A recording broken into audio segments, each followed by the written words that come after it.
Hi! Before you start using Seesaw with your students, you're going to want to look at the settings and make sure they're all set to the way you want them to be. To get to your settings, you're going to come up here to the right-hand corner and you'll see a wrench. Click the wrench.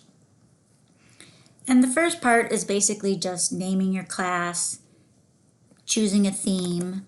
There aren't many themes, but there are different colors. And your class icon. When you get down to students, the student sign-in mode and your students should already be selected for you. Student likes and comments is something you might want to turn off if it is already turned on. This allows students to like and comment on other student posts, and to start off with, this is usually a good thing to turn off until you have conversations with your students about what that should look like. Also under students, you'll see students can see each other's work. This is by default turned on, so you're going to want to make sure you come into settings and turn that off. So you don't want students to be able to see each other's work for privacy reasons, especially when they're working from home. The next part says new items require approval. That means when students post to their journal, it will not go live for parents or for students until you approve it. This is a really nice feature, especially if you have families that are connected to your Seesaw account. Item editing. This allows students to go back and edit and save their work as drafts. And then we have enable sample student. A sample student is just a way for you to go in and look at Seesaw through the eyes of the student. So I always leave that on. The next section is families. If you're going to connect families, you're going to want to make sure enable family access is turned on.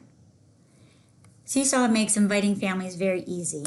You can go in and you can either print invites that have the details of how to sign up for Seesaw Family, and they will get notifications every time their student has something submitted to their journal. So you'll want to make sure you notice that with these printouts, each student has their own. So this QR code will be specific to Goofy's family. So Goofy's family will only be able to see Goofy's journal. So if you're going to use the print invites, make sure you give the correct invite to the correct student. You also have the ability to share an invite link.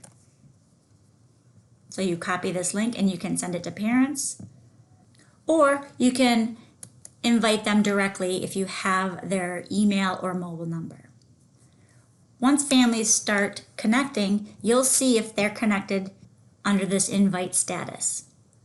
So once you have most of your parents connected, you can go in for the few that may not have been able to connect yet and personally invite them through an email or through their mobile number. Connecting families is really nice, even in a remote situation, because not all students have both family members or all family members within the same household. Or maybe they would like to share their work with a relative that lives out of state. You can connect up to 10 family members to each student's account. So every time something is added to that student's account, the family members that are connected will get a notification. And if you enable it, they can like and comment.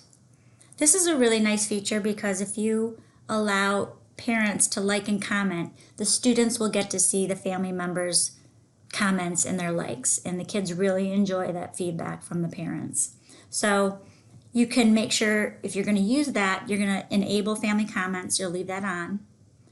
Enable family likes, if you want that, you're going to leave that on.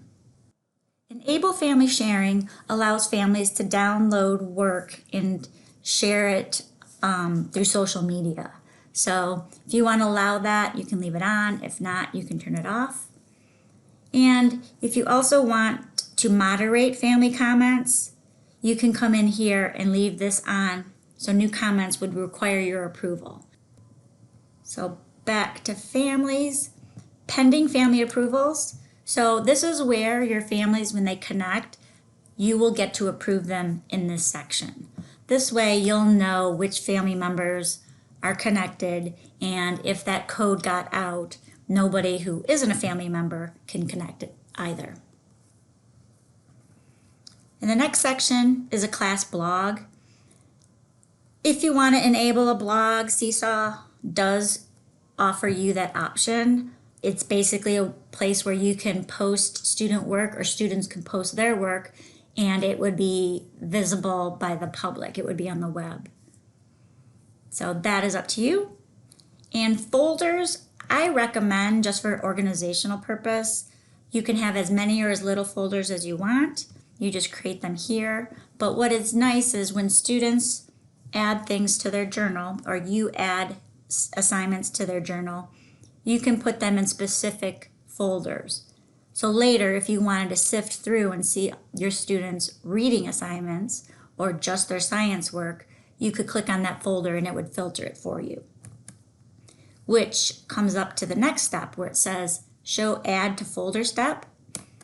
It's default to be teachers. If you're going to use folders, I change it to students and teachers.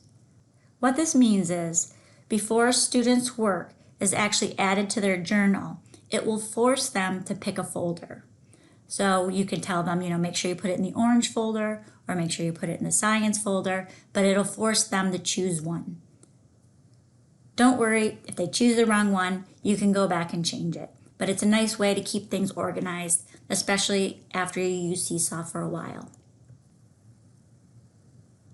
Under skills, this is where, if you want, you can add skills or standards that you can attach to different assignments. You can color code them and give skills ratings.